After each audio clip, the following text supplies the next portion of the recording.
Bonjour, je m'appelle Ousseynou Gueye et je suis le directeur exécutif de Polaris Asso.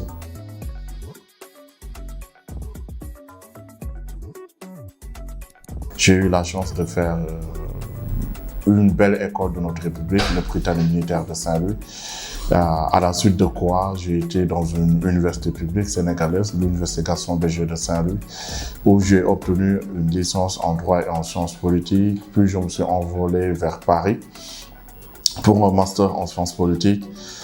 J'ai eu l'occasion de travailler pendant 6 ans dans une grande entreprise du numérique qui s'appelle Google en France.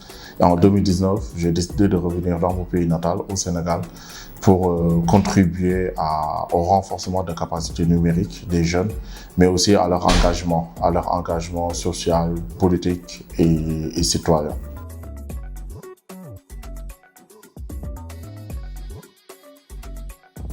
Alors, Polaris Asso est une association, est une organisation à but non lucratif qui travaille aujourd'hui à renforcer les jeunes de sorte à leur permettre de pouvoir s'approprier les institutions publiques qui les gouvernent, mais aussi les institutions sociales, et de leur permettre de les innover, de faire en sorte que ces institutions soient plus réactives à leurs besoins et à leurs préoccupations.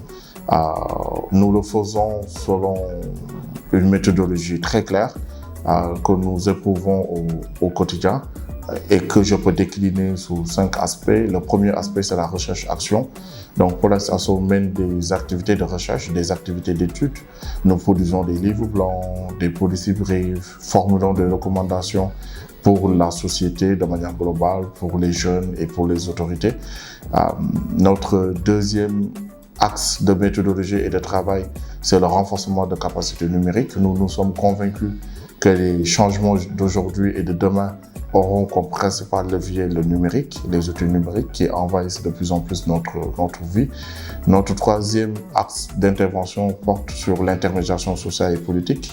Donc, comment faire se poser autour d'une table les élites politiques et publiques et les jeunes et les femmes pour que ces deux acteurs puissent apprendre à se parler, puissent apprendre à se comprendre également. Notre quatrième aspect consiste à délivrer des renforcements de capacité, de capacity building. Nous menons beaucoup de programmes de formation à destination de cibles diverses, telles que les parents, tels que les jeunes, tels que les étudiants, tels que les chercheurs d'emploi, les entrepreneurs, ou même parfois des décideurs également. Et enfin, la dernière dimension de notre méthodologie repose sur la mobilisation de nos ressources culturelles et créatives pour justement apporter du changement sociétal et structurel.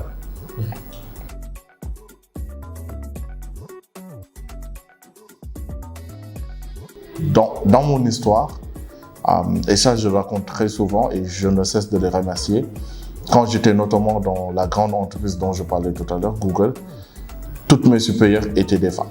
J'avais une N+1, N+2, N+3 qui étaient toutes des femmes. Donc cela pour moi révélait d'une part que les femmes avaient leur place dans le numérique, ça c'est aujourd'hui indiscutable, mais révélait aussi que quand on donne à ces femmes leur place dans le numérique, elles étaient capables, plus que les hommes, d'être des vecteurs de transmission, d'être des vecteurs de partage, d'engagement, d'être des vecteurs d'évolution sociale et professionnelle pour toute la société.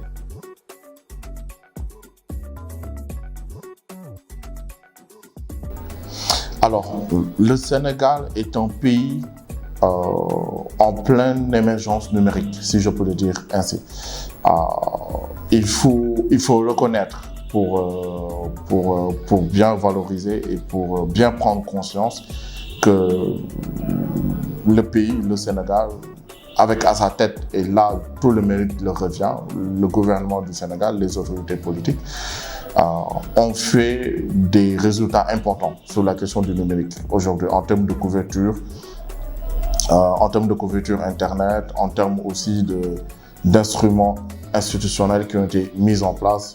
Notamment, on peut citer la Commission de protection des données personnelles, Sénégal numérique, ex-ADIE, Voilà, donc nous sommes quand même dans un pays, je pense, quand on se compare à la sous-région, et même quand on compare aujourd'hui le débit Internet qu'on a à Dakar et le débit Internet qu'on a à Paris, je ne suis pas sûr qu'il y aura une différence. Donc il y a quand même de très beaux progrès qui ont été réalisés, et ça, on peut tous en être fiers collectivement.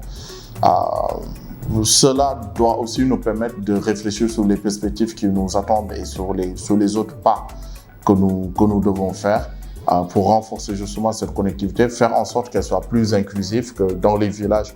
Aujourd'hui, quand on prend la voiture pour aller à Saint-Louis, on se rend compte que sur la moitié du chemin, on n'a pas de connexion Internet, on ne peut pas écrire de messages, voilà. Je ne sais pas si vos téléspectateurs ont l'habitude de faire des voyages, mais on s'en rend compte très, très facilement.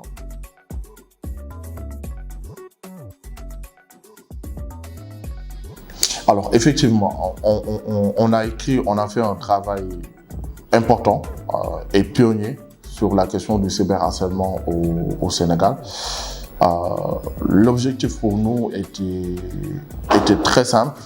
C'était de, comme je l'ai dit tout à l'heure, reconnecter les jeunes avec les institutions. C'était vraiment de dire, aujourd'hui, il y a une pratique quasi quotidienne chez les jeunes.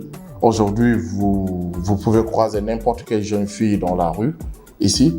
Surtout les jeunes filles qui sont exposées, genre les jeunes filles qui font du théâtre, qui font de la musique, qui sont des journalistes, vos amis journalistes, qui sont femmes, qui sont plutôt dans ces catégories de métiers-là. Et même d'autres jeunes filles qui font rien, mais qui sont juste sur Internet pour vivre leur sociabilité sur Internet également.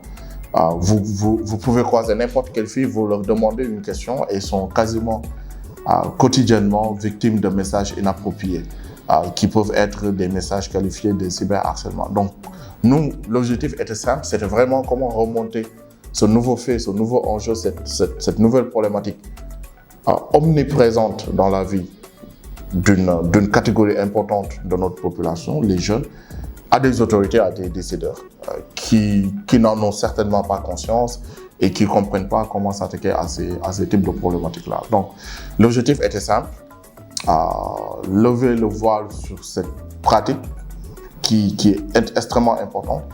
Nos études l'ont montré, qui touche davantage les filles et les femmes que les hommes, avec plus d'impact également quand il les touche chez les femmes et les filles. Donc d'abord, montrer que ça existe, lever le voile sur cette question-là. Ensuite, les objectifs, ça a été également de formuler des recommandations et de faire du plaidoyer pour que des actions puissent être entreprises pour sensibiliser sur cette question-là et faire en sorte que notre État puisse prendre des décisions en relation indispensable avec les organisations de la société civile, avec les associations et avec les communautés de manière plus globale, avec les parents, avec les familles, avec l'école, pour agir sur cette question-là.